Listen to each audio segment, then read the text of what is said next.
Good morning, friends. How are you? Give you a little view of my background here.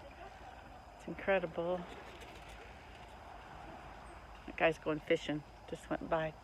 This is Bar, Montenegro. I'm going to do a little update. I intended to do these monthly, but it's been a little bit longer than that. The last one I did was when we were in Tirana, I think, so a bit over a month ago. But that's okay. I don't keep real close track of time. Isn't that gorgeous back there? So Montenegro, just to give a little recap. I'll walk over here through the woods. Montenegro is along the Adriatic coast. It's not so far from Greece, which most of us are much more familiar with. It's on the coast. It's just above Albania and just below Croatia. Some of us are a bit more familiar with the coastline of Croatia. Montenegro is just a fascinating country. It's about the size of Connecticut, I think, and it has a population of around 600,000 or so, the whole country. So you can really move around the country in short periods of time and see very dramatic nature. You can see this incredible coastline. It's just beautiful.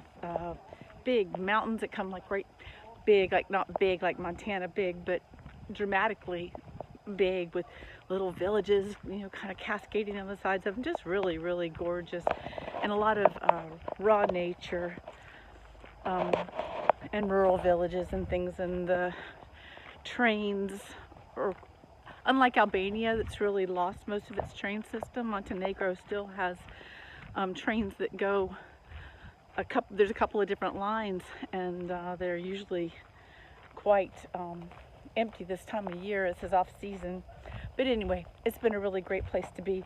Quite affordable, really astonishingly affordable by our standards, especially what we would expect to pay in a beach kind of a community. But I want to start out right away by saying I really would not want to attract tourists who wouldn't want to leave like a soft footprint, and by that I mean I can see them moving towards the heavy use of styrofoam and all the different things that have come with resort kinds of more modernization that we have at home, and they really need to protect their nature, because that's what makes Montenegro just so special. So anyway, it's a good place for nature lovers. It's a good place for those who can handle things a little bit rougher and enjoy the basics. So anyway, so we've been here for a little over a month in Bar, and we love the place where we're staying. It's like right along the railroad tracks, which would sound like a downer, and I think it does affect the cost of it. Chose it really very much based on price. We had already gotten our first AstraZeneca vaccine in Albania, in a town called Shkodër. And with AstraZeneca, you have to wait a couple months between inoculations. So we're just kind of trying to hover in the region, and I found this incredible deal here by putting in longer periods of time in Airbnb. Gotten really good at it, a lot of practice. And love the family, and they're very respectful and very generous, and so we decided we would stay here for another month. So I'll be here through October also. And the host, I'm kind of helping him sort of think through some creative ways to like offer more things to the visitors that they have, kind of like what I did for the family in India with this adventure menu that I put together. So we're going to be trying out some of these ideas together. Like I'm climbing up a kind of a rocky, I don't have to go this way, but I do. That's the woods I was just walking through that go down to the beach. Yes, I'm going to help him put together like an adventure menu, kind of an idea that he can offer the guests that come and stay there. It's like a guest house. They have multiple rooms, and our room has just like a little hot water kettle and a wonderful balcony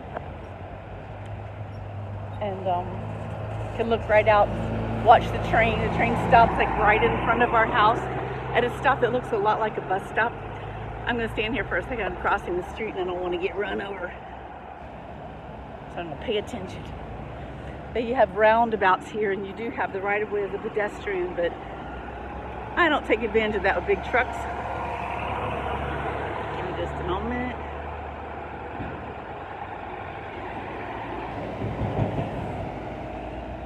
All right, we're good.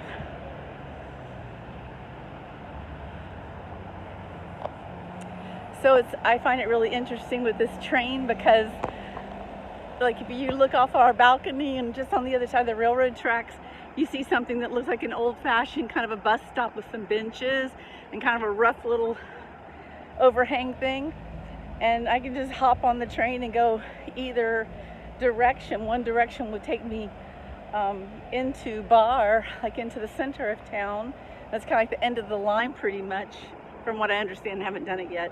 Or the other way takes you on, and we've done that once and just jumped off where we wanted to. I did a YouTube about that adventure. It was really a lot of fun. But so anyway, so we've decided to stay there another month. And then in November, I've already picked our next place that we're going to go, because we're allowed up to 3 months in Montenegro. And their numbers, their COVID numbers here are still high, but they're coming down. And I like it here because it's easier to social distance in a lot of places. And even though they're not as concerned about transmission as I wish they would be, they are respectful for the most part when I want to maintain distance, and kind of learned how to navigate places where I can still live my life and feel safe. And now we've gotten our second vaccine. I reached out to the nurse in Albania. She and I had connected through Facebook while we were there. She understands quite a bit of English, but can't speak very much of it. So I reached out to her when it was like at 2.5 months, and she said, yeah, we could come tomorrow. So we did that, and our host drove us, and we went across the border, showed our passports. It was all very easy. Didn't have to have an appointment. Went in, got our second vaccines. They didn't charge us. That's not actual Albanian policy to give tourists vaccines, but we kind of are in a different situation because we don't live anywhere technically, and we're not actually tourists. So, and when I explained that to them, it took them a day or so to kind of, call up to higher positions and get it authorized. So I feel really, really lucky and feel very good. And that's kind of where things are at. As far as my postcard club, I just sent out postcards yesterday. That's always an adventure. The post office is an adventure. The post office here is extra amazing because it's brutalist architecture, which is we've seen different examples of it in the States. It's like kind of harsh lines, sort of pod things, really practical kind of construction. You can Google it and see some examples of brutalist architecture, but these look kind of Jetsonish, just kind of weird, but really interesting architecture. And once you get inside this post office, you're not allowed to take photos in there, and it's really drab going in. And then you get inside, and here's this room like lots of magnets for sale, and just all kinds of things. One side people pay bills, on the other side you do your posting.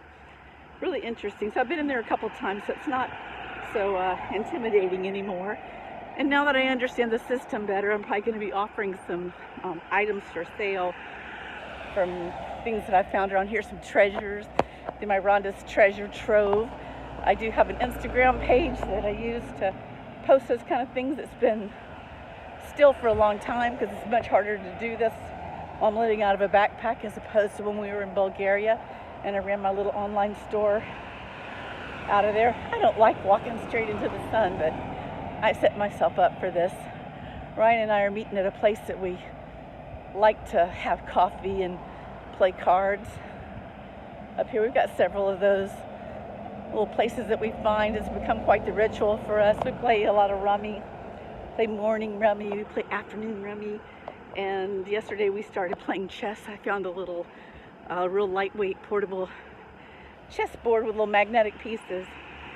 And we started our first round of chess yesterday, and I won, but I didn't win. It really came down to the wire. It was a lot of fun. And what else is going on? I sold a book this last month. That was fun. Almost every day I do some English instruction. I've got one primary student now. I have a few other that I help on occasion, but I have a student that I've been helping for quite some time, and that's really, really fun because it's great to see her progress. I feel like a conversational coach. What else I have going on? I'm excited to be helping a friend source some product in Nepal. Some of y'all remember when we were in Nepal for quite a while. We went there a couple of times, and I made some really great contacts for people who might want to go travel or visit there. And I mean, like, really, people I would really quite confidently refer somebody to. And it can be a bit of an overwhelming environment, especially for those who haven't traveled very much, but amazing. I really like Nepal a lot.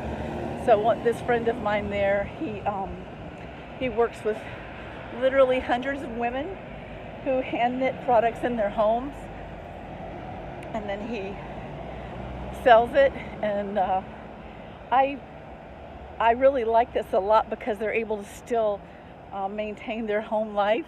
And I've watched them, knit with babies on their backs and that kind of thing, as opposed to, what happens in some of these developing nations where they end up in hot rooms.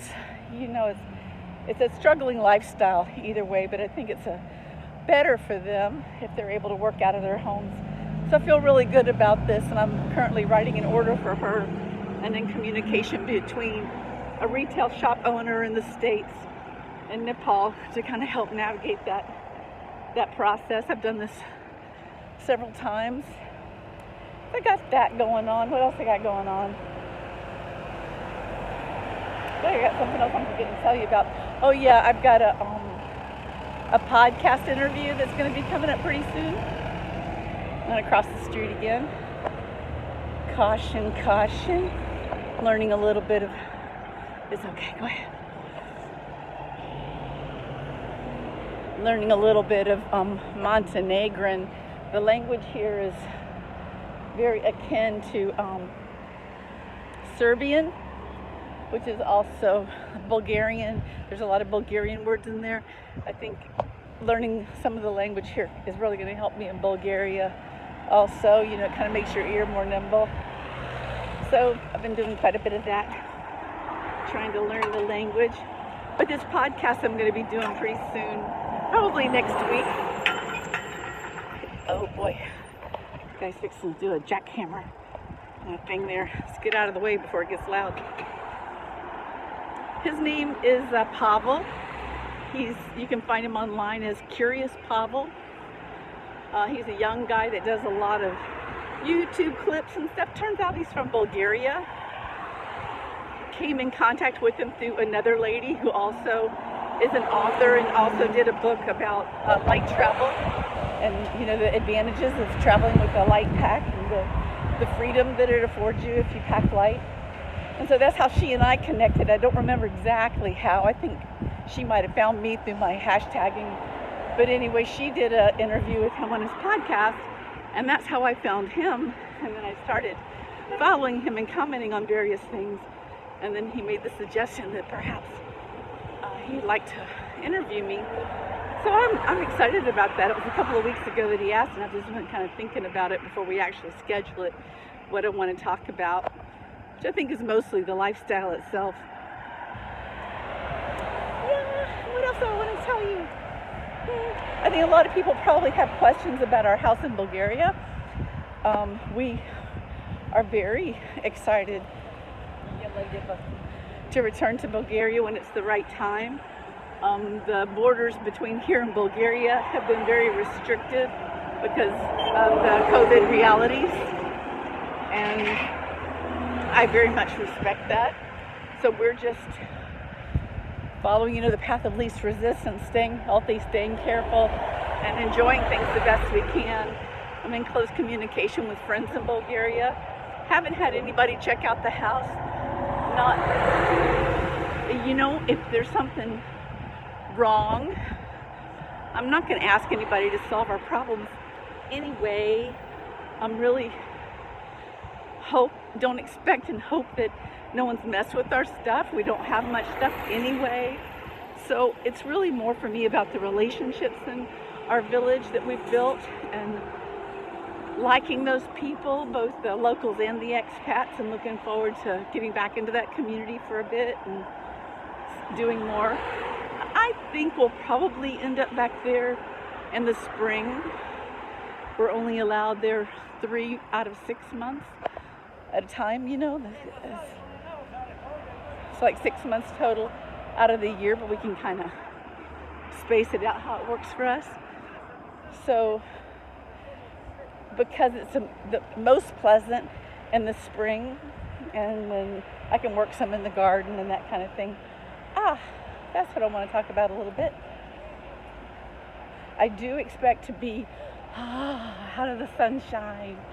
I do expect to be offering the opportunity to people to come and be helping hands at our little homestead in the spring if they'd like to. I'll probably officially list it on the Workaway website. Have people come and stay with us, and feed them and give them a bed and have them help me get some things done. I got some dreams there that I'd like to bring to fruition on our little homestead. If you're curious about our home in Bulgaria, I've made several videos there on my YouTube also about that. What else I want to tell you about? I think that might be it for now.